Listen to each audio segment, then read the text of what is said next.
Pro-revenge. So sue me can do. I am a military veteran who was injured in Iraq. I mention only because it is important to the story. I worked for this company. I say company, but in reality it was a guy who owned a few businesses and he was the richest person in a very small town. It's important to say how I made it to this situation. I will try and make it quick so I can get to the steak and taters as it were.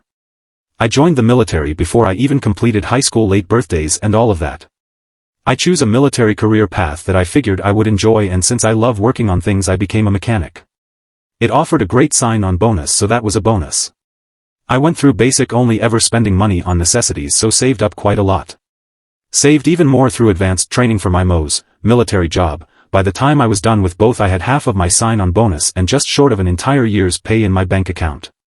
At my age most would have splurged. I invested in the stock market, Bitcoin, and paid off my parents' house. A couple of deployments, the other half of my bonus, and the only thing I really ever spent money on outside of necessities was my hot rod. Needless to say I had some money saved up and invested it also. Long story short, when I discharged I was pretty comfortable even after a nasty divorce.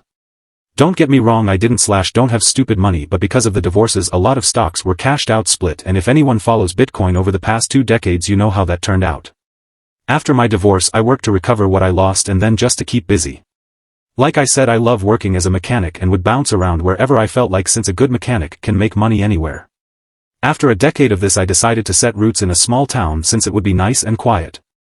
By this point I was tired of always working on others people's cars and wanted to devote time to working on my car. I bought a small house and saw a help wanted sign at the local lube shop. Figured it would be simple work for me and be something to cover my few expenses. I grab an application from the office, getting all kinds of looks from the townies. By the way, I am 6 feet 3 inches. Since I discharged from the military I stopped cutting my hair and shaving, and I have one full sleeve. Needless to say most people cross the street instead of walk past. When I went to turn in my application to, we will call her Sue, the bookkeeper, she asked me a couple of questions, noticed I checked I was a veteran and puts a Y on my application. Later that day Sue calls me and asks if I would come back in to meet the owner, let's call him Peter. I agree and Sue says Peter will be there in an hour, so if I come in then we can talk about the position. I show up and Peter's eyes bulge at first sight, but we get to chatting and my southern charm wins him over. He tossed me a calendar that he had made of his car collection and asked me to name of the ones I recognized. There were a couple of Mustangs, a Ford GT, a Bricklin SV1, a Judge, a Demon, a Pantera and a MXT. He was impressed that I knew what the SV1 was and we chatted cars for a bit. He offered me the position and explained that I would be paid $100 a day and that I would work Monday through Saturday from 8 to 6, no overtime, but I would get a full day's pay even if we closed shop early for some reason, and eat when I could. I would be off every Sunday and 1 extra day during the week. Awesome start, and work maybe a year, no issues. Peter asked if I could help him out by being a relief worker for his other lube shops in neighboring towns. He says he will give me $20 every day for travel and basically I would be covering so guys could take days off at the other stores.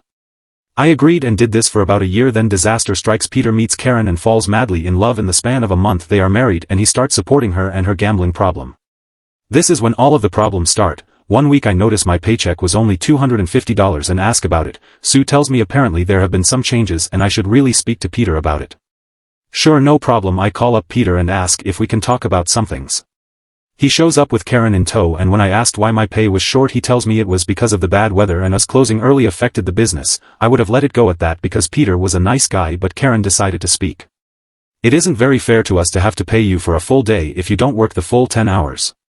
I said that would be true if I wasn't on a negotiated day rate and if I get paid for each day I work, not hourly. That's why I don't get paid 19 hours overtime each week. She claims that's not how it works anymore, that from now on I would be paid for the hours I worked and nothing else. Okay, whatever you say, Karen. Fast forward to the next week. We had a week's worth of very busy days where we were open a couple hours later than normal to finish up with waiting customers. And I gave up one of my days off to cover for a sick coworker. So when what should have easily been over an $800 paycheck was only $600, I had some questions. I called Peter and asked him what was going on, why I only got paid $600, and he says, well, that's what we agreed on, a $100 a day. I look at him blankly and ask if he forgot about last week, and he asked what about it. I reminded him and he just says it is what it is. Okay, so at this point I am aggravated, and that is when Karen walks in and asks, so what is he bitching about now? I look at her coldly and say, well, I worked 80 hours last week and y'all only paid me $600. She looks at me and says, you're contracted labor and you agreed to $100 per day, so why would we pay you more than that? I look at Peter and ask, is that how it is? He just says, you heard the lady. I went home and convinced myself that I was only working to cover my few living expenses anyway. The job isn't that hard. The only other things in this small town would have been assembling sheds or slinging chickens at a chicken plant. The next week one of the guys I work with is getting yelled at in front of customers by Karen about what she claims is an OSHA violation. She claims that as part owner of the company it is her responsibility to ensure that all OSHA regulations are met, and his apparent violation was him wearing tinted safety glasses. Now this is BS because the bays faced east-west, and with how the cars pulled in, top workers got the sun during the day and the pit worker got it in the evening. I shake my head as I am walking in, and like a T-Rex in a dinosaur movie it attracted Karen's attention and she decides to shout at me, "You got something to say, you big bitch," and I just kept walking. I told Sue she needed to have a long talk with Peter before Karen's mouth wrote checks he would have to cash, and she says I just keep the books, don't involve me. So this behavior goes on another year, and finally I am at my limit. On the day I started my malicious compliance I was in a very bad mood. I had woken up to news that a good friend of mine that was responsible for me surviving being blown up in Iraq was taken out by a drunk driver. Not wanting to deal with anyone, I tell the shop I will be working pit all day and to just let me be. These guys have been working with me a few years now and know something is up. I never once thought that this would be a day that I would need to deal with Karen, since I was working at the furthest shop from the main shop and it was in the opposite direction of the casinos. But I wasn't so lucky, or maybe I was. Peter and Karen show up and she storms into the pit and scream, "Peter, come look at this mess." I have no idea what she is talking about because I always kept the pit spotless and would clean as I worked where a lot of others would clean at the end of the day. Her complaint was about 50 of the most common oil filters we would use in a day being stacked on my waste drums for easy access to me, so I wouldn't have to wait to the top guys to hand me filters. I did this all of the time and Peter knew about it and never cared. Before he comes down, looks around and tells me like he is talking to a teenager, "Clean up this pigsty." I shake my head and say, "Today's not the day, Peter, move on and take her with you." This apparently infuriated Karen, who of course thought it was the utmost disrespect to her and Peter, and he tells me if I don't like it I am free to leave, so I left. Now don't freak out, this story isn't over yet. That it just the first flap of the butterfly's wings that started a massive shit storm. The next day Peter calls me and asks me to swing by the main store on my way home. I think he is going to apologize about the day before. Figured one of the other guys might have told him why I was so on edge. No, that was not what this was about.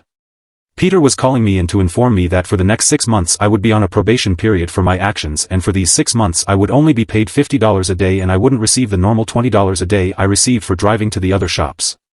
I ask if he is serious about this and if he has seriously considered what he was doing. This is when Peter's let his true colors shine. He tells me I am lucky I wasn't fired for my constant disrespect towards him and the co-owner Karen. How if he didn't pity me for being a struggling disabled veteran. I never once discussed my money with anyone I worked with. Why Peter thought I was broke and desperate was solely based on my appearance. From what I could tell, he would have fired me long ago. Something inside me snapped and I just started laughing. He asked me what I thought was so funny and I stood to my full height, stepped to him like a drill sergeant about to give some wall-to-wall counseling and say you should reconsider your life choices and who you choose to go into business with. Peter then says, "What, you gonna sue me or something? Go ahead if you think you can afford to. What do you get from the VA? Like $1,000 a month. I know how bad you need this job." That wasn't my plan, but it kicked in my malicious compliance, and since I will always be a solider to go to war. That day I called a labor lawyer, paid the $3,000 retainer and started my lawsuit for unsafe work environment, unpaid overtime, and minimum wage violations. All while continuing to work for him. It was glorious, but still not enough. It took about the 6 months of my probation for the lawyer to get off of the paperwork together and filed slow rolling it on my request, and this lawyer was a former Marine, so I think he had an idea of what I had in mind. After everything was ready my lawyer filed the paperwork and Peter and Karen were served at the main store while I was at work. They read the paperwork and the process server for my lawyer stuck around to be a witness to what I knew would be coming. When they read that I was suing them, Karen and Peter flipped. Peter shouts, "I should kick your ass, you ungrateful piece of shit," and Karen screams, "You're fired, you pussy, I bet you weren't even really in the military." The process server recorded everything, gave it to my lawyer, who added to the lawsuit unlawful termination because it is illegal to fire an employee because they are suing you. The next day I opened up my lube shop car wash combo and started recruiting my former coworkers at higher pay plus commission. They also wanted to jump in on the lawsuit and my lawyer was more than happy to add them to it. So 2 years down the road, after subpoenas to get security footage from the shops, the books going back 5 years, and sworn testimonies, we go to a mediation to settle. They offer a measly $50,000 to split between the 15 of us on the lawsuit, when that didn't even cover the unpaid overtime. We declined. Then our Apache came in to save the day. Sent by the IRS, delivered to my lawyer because of request for the company's tax documents. Peter held each lube shop as its own individual LLC, each with its own tax ID and employment record. Peter and Karen thought it would be a smart move to file for a tax credit for employing a veteran at each of the 6 shops. In their filing they claimed that they employed a veteran me as a full-time employee working a minimum 36 hours a week at rate of $12 hour. The government gives a tax break to companies that employ veterans. At the next mediation my lawyer presented the reports to their lawyer and the mediator, and after a quick 20 minutes discussion Peter and Karen came back and agreed to settle at our request of $400K in unpaid overtime to be split between 15 of us, all legal fees and a personal settlement for the unlawful termination suit of $20K for each shop I was listed as an employee at, as well as unpaid wages. For the 6 months I was only paid $5 an hour. Their only demand was that we all agree to a gag order so that nothing would leave the mediator's table. Of course we signed and we took our paychecks. But somehow their tax paperwork made its way to just the right person at the IRS and they decided to audit Peter and Karen. And an investigation was opened on them for tax fraud. I sold the shop I opened to the guys that came over and jumped in on the lawsuit. They each paid me $8K and I washed my hands of it. I put my house up for sale and moved away. I did go back about 8 months later because the guy who was supposed to take care of the lawn had apparently been arrested and the yard went a few months without being cut before the city informed me that they were going to fine me $100 a day until it was brought to code, so I went down to mow it myself. While there I decided to check in with my realtor to see if there was anything we could do about yard maintenance. And who do I see but little ol' Sue sitting pretty at the front desk. Sue couldn't speak fast enough to tell me what all had happened and it was perfect.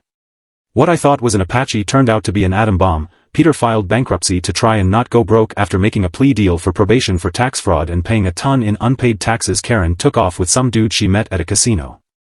I asked Sue 2 questions: if she knew who reported the fraudulent tax paperwork to the IRS and what happened with Peter's car collection. She told me I have no idea and to check the parking behind the realtor's office before leaving. On my way out I took a peek behind the realtor's office to see a safety green SV1 sitting there. Apparently Peter started selling off his cars early and cheap, hoping he would be able to buy them back after filing bankruptcy. To this day I have no idea who, if anyone, actually turned in the paperwork to the IRS. My personal theory is whoever was tasked with compiling it all with their claims noticed something strange and reported it. However it happened, it couldn't have happened to anyone more deserving.